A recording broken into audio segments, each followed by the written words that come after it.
Hoy nos toca la conferencia inaugural a cargo de Jorge Richman, que es filósofo, politólogo, poeta, traductor literario y profesor titular de Ética y Filosofía Política en la Universidad Autónoma de Madrid. Tiene una larga trayectoria en el activismo social, es miembro de Ecologistas en Acción y autor de una amplia obra ensayística donde principalmente ha reflexionado sobre ética ecológica y escribe el blog Tratar de comprender, tratar de ayudar, donde se pueden seguir las noticias de sus producciones y propuestas, así que les invito a todos a entrar en su blog. Y hoy está aquí para plantearnos una pregunta no menor, que es, ¿hay naturaleza? Entonces, antes de darle paso a Jorge y que nos plantee esta pregunta y muchas otras alrededor de este tema, queríamos aprovechar este espacio para recordar que la Fiscalía Española decidió acusar de delito contra el patrimonio histórico a 15 activistas del colectivo Rebelión Científica que lanzaron pintura en las escaleras de la entrada del Congreso de Diputados en abril de 2022 para manifestarse en contra de la inacción de los gobiernos ante el cambio climático. Entre ellos se encuentran científicos y humanistas como Elena González Egea, Marta García Pallarés, Fernando Prieto o aquí el presente Jorge Richman. Piden una pena de 1 año y 9 meses de prisión, así como el pago de una multa. Desde aquí todo nuestro apoyo a Jorge y a todas las activistas y los activistas que se enfrentan a la persecución policial y judicial constante. Dicho esto, Jorge, el espacio es tuyo, así que adelante.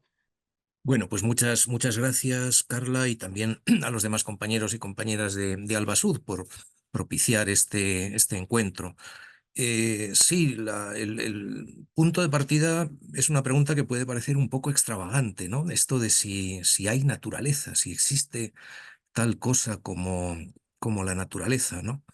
Pero sucede que hay un debate intenso en ciencias sociales, en filosofía, desde hace ya tiempo en torno a esta cuestión y encontramos de hecho posiciones que afirman que no hay naturaleza, ¿no? Que la naturaleza no existe, eh, bueno, yendo como por dos caminos diferentes, ¿no? En primer lugar, se puede decir no hay naturaleza porque se piensa que quizá la hubo, ¿no? Que la hubo, pero que ya no la hay, ¿no? Entonces estamos funcionando con un concepto de naturaleza como aquello diferente de lo humano, ¿no? Y si el ser humano se mezcla de alguna manera, pues entonces ya no tenemos esa naturaleza virgen, esa naturaleza intocada, que sería como el prototipo de naturaleza. Pero también hay otro camino en esta discusión. También se puede sostener que no hay naturaleza porque es un concepto mal planteado, inútil o que nos hace incurrir en dualismos indeseables, ¿no? Ahí está toda esa discusión sobre la necesidad de superar dualismos como naturaleza-cultura, naturaleza-sociedad. Eh, bueno, vamos entonces a preguntarnos si tiene sentido hablar de naturaleza. Parece que es una cuestión previa importante en un curso sobre naturaleza y turismo, claro. Y para eso, bueno, y recorriendo ese interrogante, iremos tocando también pues, algunos aspectos importantes que han planteado los movimientos ecologistas o que han dado lugar a conflictos ecológicos sociales. Voy a compartir un material didáctico, un PPT, que luego queda a su disposición, ¿no? Es un PPT extenso, va a haber algunas diapositivas que voy a saltar, en las cuales no me voy a detener porque no tenemos tampoco tantísimo tiempo, pero todo el material lo tienen Carla y el resto de los compañeros de Albasud y está a su disposición, se lo pueden hacer llegar o si quieren, si es más sencillo, pues yo lo puedo poner en una entrada del blog al que se refería Carla después, ¿no? El blog tiene la dirección tratarde.org. Es muy sencillo, ¿no? Tratarde.org. Quizá eso sea lo más fácil. Luego lo pongo en una entrada del blog. Bueno, voy a compartir entonces pantalla con este PPT. Vamos a ver. Entonces, presentación, vale, se ve bien así. Perfecto, Jorge, Lo están gracias. viendo, ¿no? De acuerdo. Bueno, pues vamos entonces con ello, ¿no? Eh, Aquí tenemos pues esto que les anticipaba, ¿no? Esas propuestas filosóficas de inexistencia de la naturaleza a las que se llega a veces en los debates sobre la superación deseable, ¿no? De esos dualismos, humanidad-naturaleza o cultura-naturaleza. Yo lo que voy a sostener es que necesitamos, que existe, que es útil y que necesitamos un concepto de naturaleza que es consistente y también muy necesario para abordar esta crisis ecológico-social devastadora en la que nos encontramos, ¿no? Y eso sería abreviando la naturaleza como biosfera. Eh, ¿Por dónde se llega a estas propuestas de inexistencia de la naturaleza? Por un lado, por la preocupación que algunos investigadores, algunas científicas sociales manifiestan en torno a la posibilidad, bueno, piensan ellos, a la realidad de cierta sacralización de la naturaleza, ¿no? Este sería un rasgo de la cultura contemporánea, ¿no? Por ejemplo, Ramón del Castillo, un investigador español, pues lo planteaba en estos términos, ¿no? Gran parte del lenguaje educativo moral ecológico casi es un lenguaje ético y religioso, con examen de conciencia de un pecado verde, confesión y propósito de enmienda, ¿no? Y la ecología entonces se practicaría como un culto, ¿no? Ahí tenemos entonces pues la naturaleza, una idea de naturaleza con mayúsculas como algo sagrado. ¿Eh?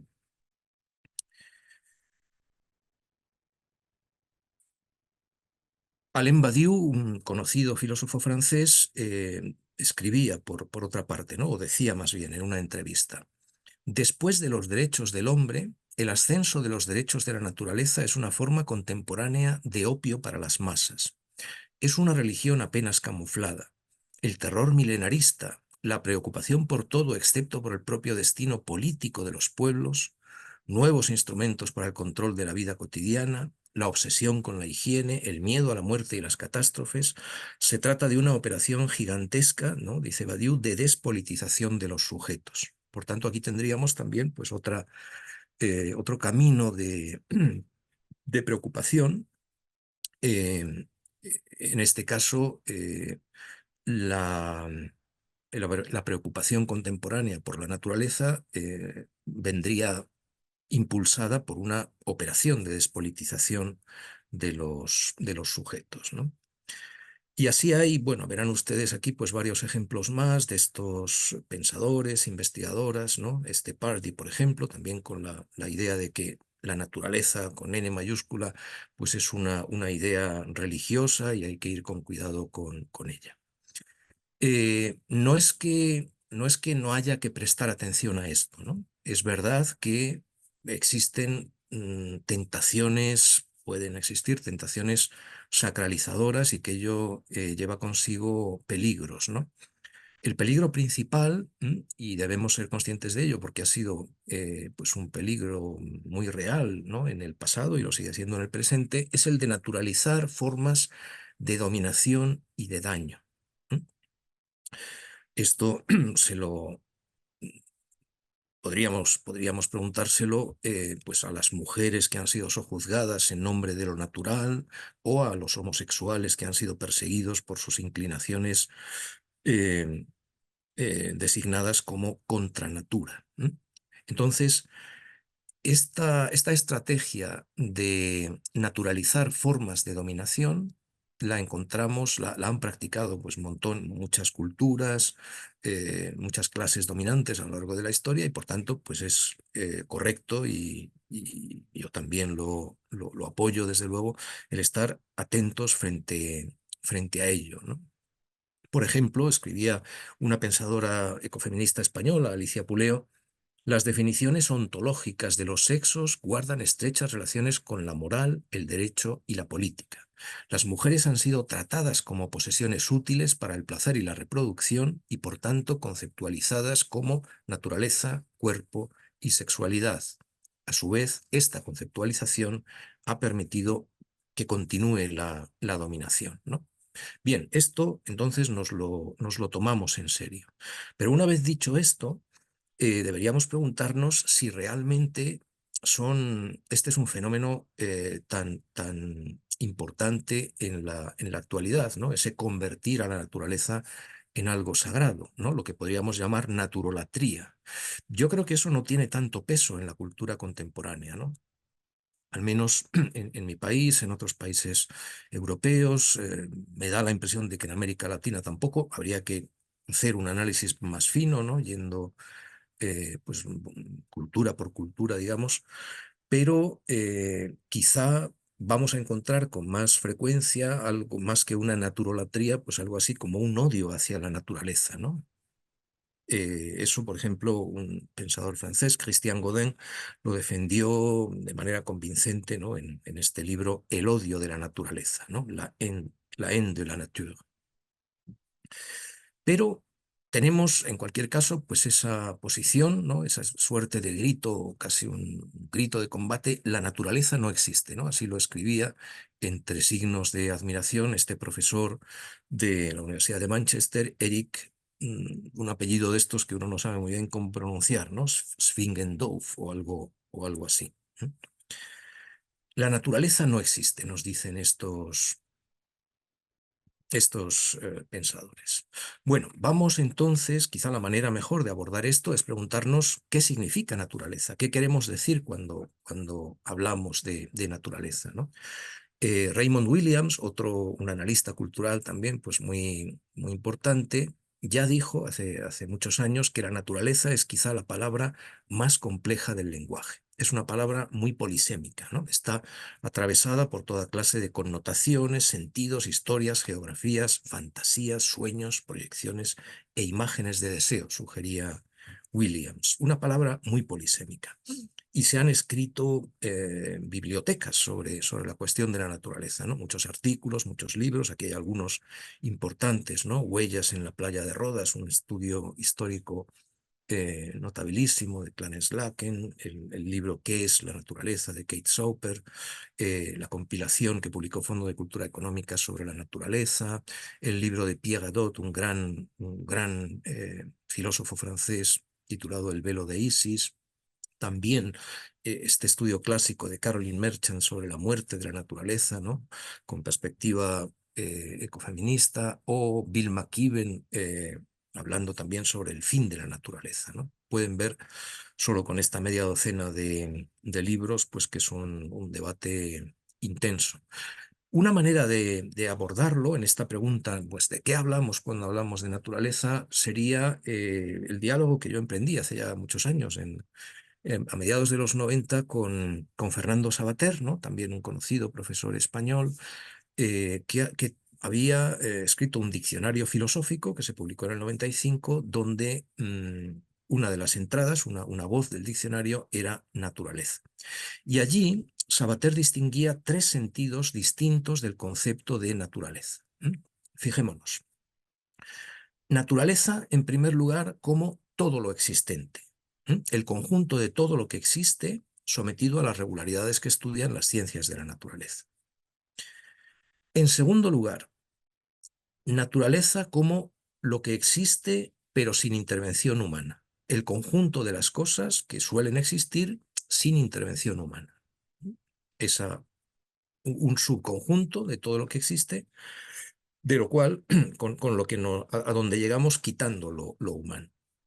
Y luego tendríamos en tercer lugar la idea de naturaleza como origen y causa de todo lo existente, su explicación última, su razón de ser, ¿no? Una noción de naturaleza, esta última, a la que sí que le podríamos poner una N mayúscula. Por tanto, tres ideas, tres nociones que son diferentes, cada una de ellas de naturaleza, ¿no? Las podríamos llamar naturaleza 1, naturaleza 2 y naturaleza 3, ¿no? La naturaleza 1 es todo lo que hay, la naturaleza 2, lo que hay excepto lo humano, y la naturaleza 3, esa noción de naturaleza con mayúsculas. La primera y la segunda de estas acepciones pues no deberían suscitar demasiadas inquietudes, ¿no? Savater decía que se mantienen en un terreno prudentemente descriptivo.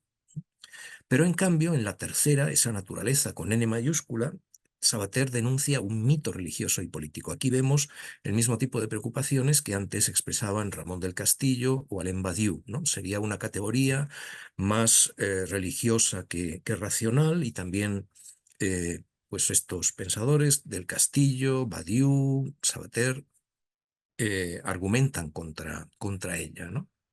Por ejemplo, escribía Sabater, el naturalismo al que da origen esa noción de naturaleza 3, dice, se opone a la modernidad y rechaza el presente humano en nombre de la armonía prehumana, originaria y natural.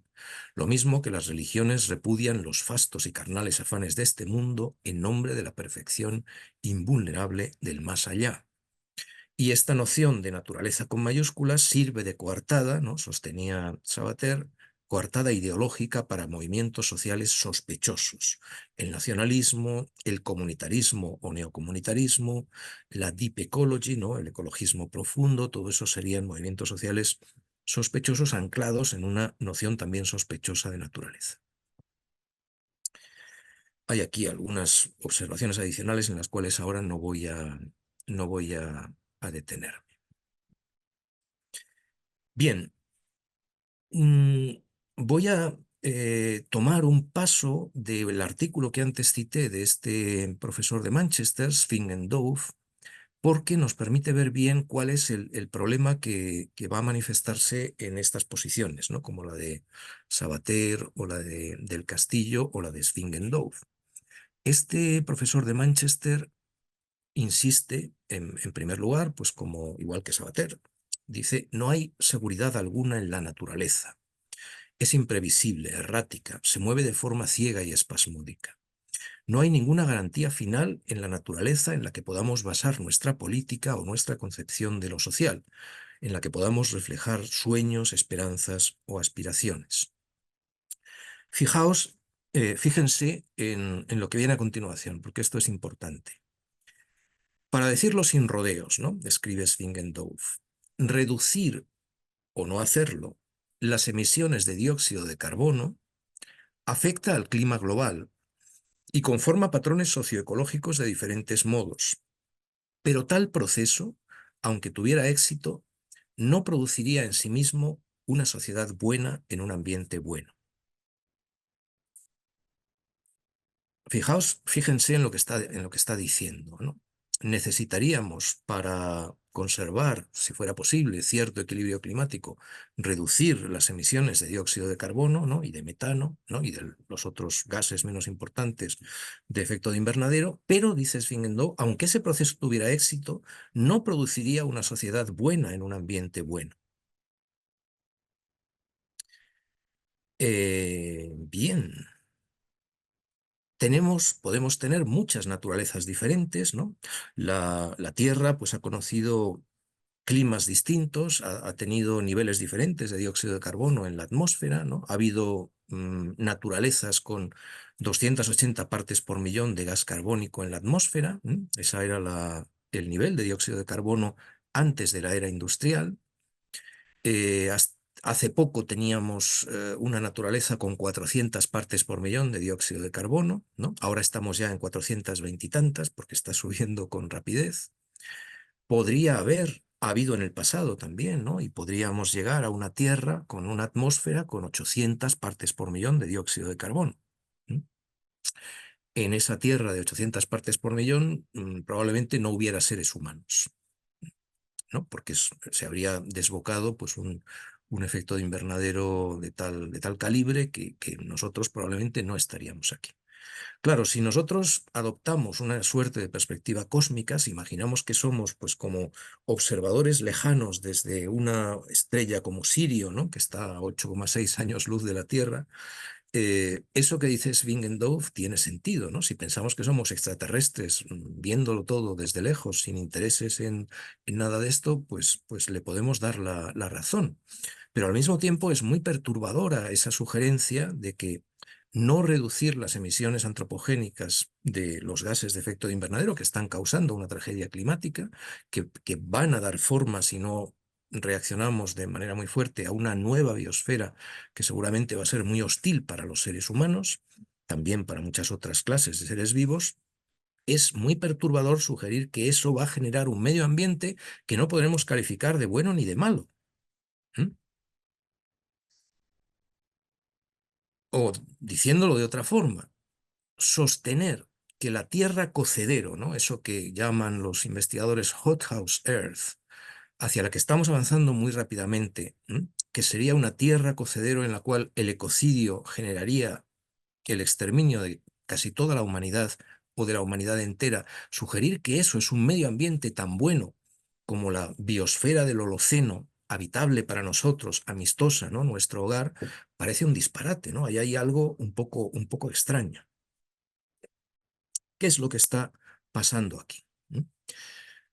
Lo que está pasando es que Svingendorf está considerando la idea, empleando el concepto de naturaleza uno, situándose en esa posición desapegada de una especie de observador extraterrestre. ¿Qué nos falta aquí? En aquella del debate, ¿no?, de mediados de los 90, yo sostuve que hay un cuarto sentido del concepto de naturaleza que es esencial para el debate contemporáneo y que desde estas posiciones no se toma en consideración, ¿no? Y eso es lo que nos permite ver el problema de posiciones como estas, ¿no? Esta sería la naturaleza 4. ¿Mm? Y con eso me refiero a la naturaleza como biosfera, la biosfera como sistema organizado de los ecosistemas. Podríamos hablar también de Gaia o de la Pachamama, pero nos basta, para limitar un poquito el debate, hablar de naturaleza como biosfera. ¿Mm? Esta es la naturaleza 4. Es un concepto que fue anticipado, pues, por predecesores de la ecología moderna. Aquí tenemos una pizquita de historia también del concepto.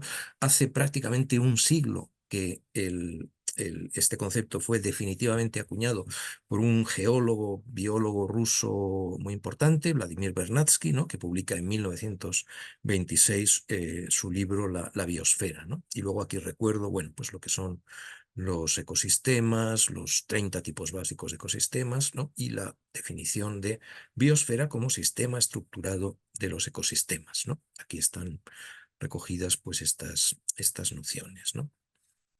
Claro, una vez tenemos este concepto de naturaleza 4, ya no nos va a convencer tanto lo que dicen autores como Svingendorf. Fíjense lo que sugiere también en este artículo: la naturaleza no existe. Dice, es difícil, si no imposible, definir exactamente qué es la naturaleza. Cada tentativa de aprehender o fijar su sentido parece vana en el mejor de los casos y en el peor políticamente problemática. Su contenido es como un pez que se escabulle cuando estabas seguro de haberlo atrapado. La naturaleza es un significante flotante, ¿no?, o un significante vacío. Bueno, tan vacío no está. Nosotros acabamos de fijar, ¿no?, como 4 sentidos filosóficamente interesantes del concepto, y tenemos sobre todo una naturaleza 4, naturaleza como biosfera, que es la noción de la cual no podemos prescindir desde una cosmovisión laica, secular, materialista, o desde una perspectiva gaiana, por ejemplo, ¿no? Bueno, esta naturaleza 4 es distinta de las otras 3 acepciones de naturaleza que distinguíamos al principio con Sabater. La naturaleza en cuanto a biosfera no es todo lo que hay, ¿no? Esa naturaleza 1 incluye el universo entero, todas las realidades extraterrestres también, mientras que en nuestra biosfera el único lugar donde hay vida que sepamos con certeza es una realidad terrenal. Por tanto, naturaleza 4 es distinto de naturaleza 1. Pero también es distinto de naturaleza 2. Recordemos que la naturaleza 2 era todo lo que hay excepto aquello donde ha intervenido el ser humano. Claro, de la biosfera forman parte tanto los ecosistemas más intensamente humanizados, ¿no?, agrosistemas, por ejemplo, creados por los seres humanos, o las ciudades, ¿no?, son también parte de la biosfera. Y tampoco es la naturaleza 3, no es una noción metafísica religiosa de naturaleza con mayúsculas, ¿no? Estamos hablando de una noción igual de descriptiva que las de naturaleza 1 o naturaleza 2. Y estamos hablando de la Tierra, del tercer planeta del sistema solar, no del universo entero.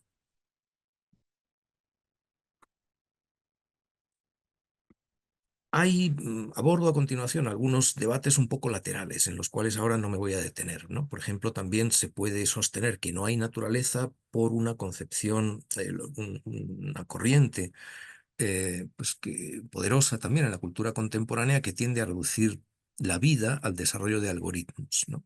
Bueno, es otro debate un poco diferente y por eso ahora no me voy a detener en ello, ¿no? Eh, Algunos de estos pensadores, Ramón del Castillo, por ejemplo, dicen, no hay naturaleza, solo procesos naturales. En muchas de estas formulaciones, decir que no hay naturaleza esencialmente quiere decir que no hay límites, y esto no deberíamos aceptarlo. Hay límites biofísicos, igual que hay límites sociales, y en la época del posible colapso ecológico-social antropogénico vamos a experimentar estos límites de formas probablemente dolorosas. Fíjense ustedes también en esto que aparece en los debates contemporáneos, ¿no? Una filósofa como Helen Hester, ¿m? Marcada dentro de esto que se llama xenofeminismo, pero bueno, no vamos ahora a detenernos en ello, ella formula, la biología no es el destino. Y decía en una entrevista, no solo, la biología no es el destino, no solo por la mutabilidad social o la construcción social de conceptos como el género, sino porque la biología se puede cambiar. Hay esta tendencia a pensar en el género como una estructura fija y sabemos que no es así para muchas especies, empezando por los humanos. Las cualidades del cuerpo asociadas al género binario son flexibles. Por eso, el eslogan de si la naturaleza es injusta, cambia la naturaleza. La biología no es el destino y si la naturaleza es injusta, cambiemos la naturaleza, ¿no? Bueno, es un eslogan que suena bien si pensamos en cosas, por ejemplo, como reponer pues, con una prótesis las piernas de alguien destrozadas por una mina o por bombas racimo. Pero pensemos ahora en la noción de naturaleza 4, naturaleza como biosfera. ¿Mm? ¿Podemos decir ahí si la naturaleza es injusta, cambia la naturaleza? Igual tenemos que ser mucho más prudentes, porque las intervenciones a gran escala en la biosfera que hemos realizado hasta ahora han solido ser tiros que han salido por la culata. Por eso, precisamente, pues estamos ahora ante este peligro existencial, por ejemplo, que es el calentamiento global, ¿no? Que hay que llamar más bien tragedia climática. Es un tiro que nos ha salido por la culata. Estupendo poder usar grandes cantidades de combustibles fósiles, pero nos ha puesto ante un abismo. ¿Qué sucede aquí? No tenemos suficiente conocimiento ni tenemos una estructura socioeconómica mínimamente racional como para manejar eso de buena manera, ¿no? Y esta fue una cuestión que ya problematizaron los ecólogos de primera generación hace un siglo, ¿no? Como por ejemplo Aldo Leopold. No tenemos herramientas para intervenir con cierta sensatez en la inmensa complejidad de la naturaleza en ese sentido de naturaleza 4. Por eso escribía Aldo Leopold, ¿no? En un libro memorable, ¿no? Sobre ética de la Tierra, escribía, la ética de la Tierra cambia el papel de Homo sapiens, de conquistador de la comunidad terrestre al de simple miembro y ciudadano de ella. Esto implica respeto por sus miembros y respeto también por la comunidad como tal. En la historia humana, sigue diciendo Leopold, hemos aprendido, espero, que el papel de conquistador acaba por ser contraproducente. Esto es muy importante. El papel de conquistador, ¿no? El intento de ejercer nuestro dominio acaba dañándonos a nosotros mismos. Se vuelve contraproducente. ¿Por qué? Dice Leopold, porque está implícito en tal papel que ese conquistador sabe, de entrada, cómo funciona el reloj de la comunidad, o qué o quién tiene valor, o qué o quién no lo tiene en la vida comunitaria.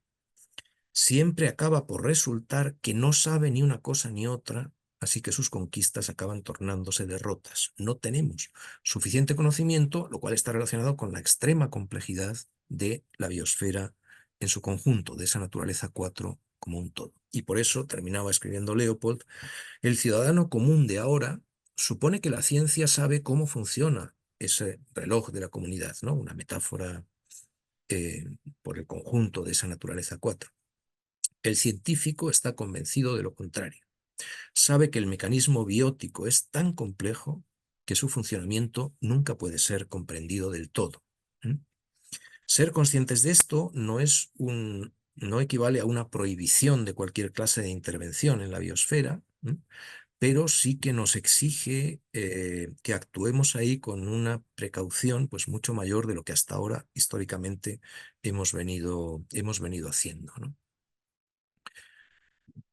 El ser humano El ser humano de las sociedades industriales, si quieren, podemos matizar, se ha convertido durante el siglo XX en una fuerza geológica planetaria, ¿no? Ahí tenemos todos los debates sobre antropoceno y capitaloceno. Eso ya lo formulaba así Bernatsky en los años 20-30, ¿no? Hace un siglo. Principio de precaución. Al final, esto sería el lugar, ¿no?, donde desembocaría esta pequeña reflexión. Sucede que esa fuerza geológica planetaria, que de hecho somos ahora, es una fuerza ciega, ¿no? Como acéfala, sin cabeza, irracional, una fuerza autodestructiva impulsada por los automatismos de la acumulación de capital al choque contra los límites biofísicos de la Tierra. Y por eso yo diría que tiene razón el gran biólogo, murió hace poco tiempo, Wilson, eh, mirmecólogo, un gran especialista en las hormigas, uno de los sabios mundiales en hormigas, ¿no? Por eso aparece con esas esculturas de estas hormigas, bueno, de las que hay en países de América Latina, ¿no? De las que cortan trozos de plantas y las llevan para cultivar hongos en sus hormigueros. Bueno, el trabajo, ¿no?, de distintos tipos de hormigas en el conjunto de la Tierra. Bueno, el caso es que Wilson, aparte de mirmecólogo, un gran experto en hormigas, también fue un teórico evolucionista importante. Y él nos decía en su libro Biofilia: encaremos la realidad. Jamás hemos conquistado el mundo, nunca lo hemos comprendido. Simplemente nos imaginamos que lo controlamos. Ni siquiera sabemos por qué reaccionamos de cierta manera ante otros organismos y por qué los necesitamos tan urgentemente en diversas formas. Cuanto más la mente profundice en sí misma y comprenda que es un órgano de supervivencia, mayor será la reverencia por todo lo viviente, basándose simplemente en motivos racionales. Bien, ya hemos hecho esa distinción, ¿no?, entre 4 sentidos diferentes de la voz naturaleza. Vimos ya antes que interpretar no existe la naturaleza como no existe la naturaleza con mayúsculas, con una especie de diosa. Eso se refiere sobre todo a la idea de naturaleza 3. Pero una segunda forma de sostener la idea de que no hay naturaleza sería decir no existe la naturaleza 2, es decir, una naturaleza silvestre o salvaje que esté libre de cualquier mezcla con lo humano. No hay ya naturaleza virgen. ¿Mm? Eso es correcto, es cierto, y de hecho no hay naturaleza virgen desde hace mucho tiempo, porque los Homo sapiens se ha ido mezclando con todo el resto de la biosfera un montón casi desde sus orígenes, ¿no? Pero claro, eso se ha acelerado mucho en tiempos más recientes, ¿no? Y ahora efectivamente pues encontramos huellas de actividad humana en los lugares más remotos. Por ejemplo, la inmersión más profunda que ha hecho un ser humano dentro de un batiscafo en la primavera de 2019, allí bajó a casi 11.000 metros de profundidad un millonario y explorador tejano llamado Vescovo, ¿no?, a la fosa de las Marianas. Bueno, allí encontró vida, igual que en todos los demás rincones del planeta Tierra, identificaron varias especies nuevas, pero además encontraron restos plásticos, ¿no? En el fondo de la fosa de las Marianas, en lo más remoto, de lo más profundo del océano, una bolsa de plástico, envoltorios de caramelos, ¿no?, trozos de plástico. La huella humana, en efecto, se extiende hoy a todos los rincones del tercer planeta del sistema solar, ¿no?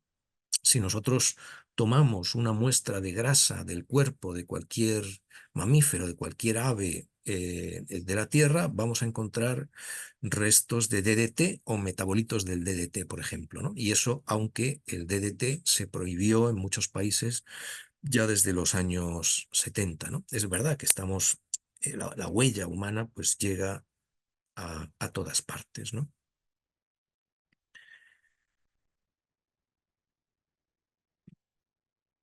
Habría que aceptar entonces que no hay naturaleza en ese sentido.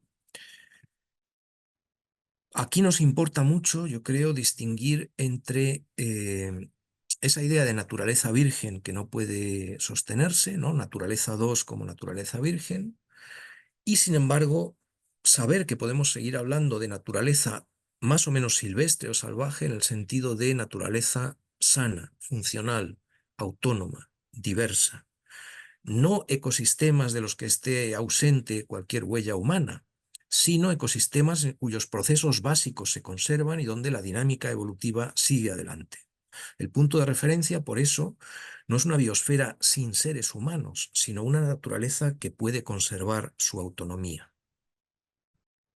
Esto ya lo señaló hace años un filósofo noruego importante, Arnenés, ¿no? Estableciendo una distinción entre naturaleza salvaje o silvestre y naturaleza libre o autónoma. La naturaleza virgen exenta de toda interferencia humana no existe, pero la naturaleza libre o autónoma, compatible con la presencia humana, claro que existe, y tenemos, yo diría además, un interés pues existencial en dar más espacio a esa naturaleza libre, autónoma, por la cuenta que nos trae, ¿no? Por la profundidad de la crisis ecosocial en la cual nos hemos metido. La propuesta ecologista no tiene que ver con un retorno imposible a una naturaleza virgen, sino que más bien nos invita a un reencuentro con la naturaleza propia, descubrirnos y redescubrirnos como los seres naturales que somos, criaturas gaianas en una biosfera terrestre en la cual todo está conectado con todo y donde tenemos responsabilidades hacia las demás criaturas. Yo eso lo he intentado desarrollar en la forma pues, de lo que llamo una simbioética en el seno de una cultura gaiana. Con esto espero haber mostrado que, por un lado, es cierto que necesitamos cuestionar esa dicotomía indeseable entre sociedad y naturaleza, esa separación entre sociedad y naturaleza, pero a la vez nos viene bien y nos conviene defender una noción fuerte de naturaleza como biosfera y trabajar para que prospere una naturaleza autónoma. Esto lo he desarrollado pues, con cierta extensión en un par de libros, ¿no? Que son estos: Informe a la Subcomisión de Cuaternario y también Simbioética, Homo sapiens en el entramado de la vida. Y como última reflexión, ¿no?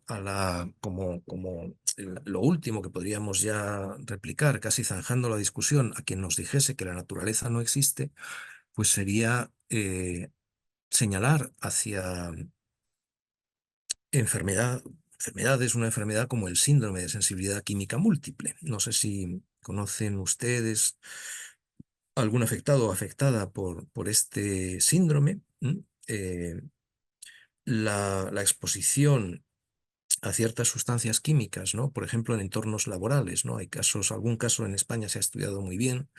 Las trabajadoras de un taller de serigrafía y estampado en la Comunidad Valenciana, expuestas a una variedad de sustancias químicas en su trabajo en serigrafía, acabaron desarrollando el síndrome de sensibilidad química múltiple, que quiere decir que al final el cuerpo reacciona como, como ante con un shock ante no solo las sustancias químicas concretas con las cuales ha estado previamente en contacto, sino ante ante una gama amplísima de sustancias químicas, de las que se encuentran ahora en todos los hábitats ordinarios, porque están, por ejemplo, en los productos de limpieza doméstica. Las personas afectadas por síndrome de sensibilidad química múltiple tienen que acabar aislándose mucho para intentar llevar una vida más o menos normal, irse a algún lugar, y cada vez es más difícil porque esos productos químicos pues están dispersos en todas partes, ¿no?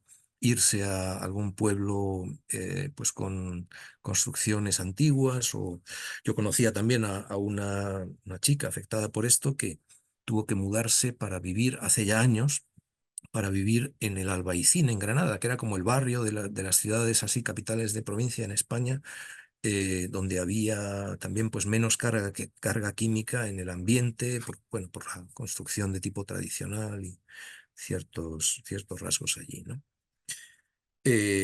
Está claro, ¿no? Cualquier ser conscientes de simplemente de esta enfermedad, el síndrome de sensibilidad química múltiple, pues ya nos hace ver que efectivamente hay una diferencia grande entre un entorno con poca carga química de esos compuestos manufacturados por los seres humanos, ¿no? Y en ese sentido más natural, o un entorno menos natural con mucha más carga química procedente de nuestra industria química, ¿no? Entonces, bueno, yo creo que eso nos permite bien también aterrizar un poco de lo que estamos hablando, que podría parecer de entrada pues una discusión un poco abstracta, ¿no?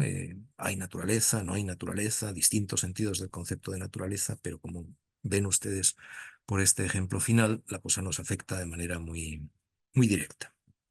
Bien, pues con eso termino la exposición inicial, dejo de compartir este material didáctico. Luego ya como decíamos antes, luego lo pondré en una entrada esta misma tarde en el blog, y de ahí lo pueden ustedes recuperar también para ver con más detalle, eh, bueno, cuestiones que pueden haber quedado, bueno, sobre las que he pasado también más deprisa. Muchas gracias por acompañarnos. Es muy gratificante ver a tanta gente conectada con tantas ganas de participar y preguntar. Así que nada, agradecer una vez más de mi parte y de todo el equipo de Albasud. Y hasta el miércoles. Gracias. Venga, pues hasta otra ocasión. Gracias, Jorge. Un placer. Gracias, Carla.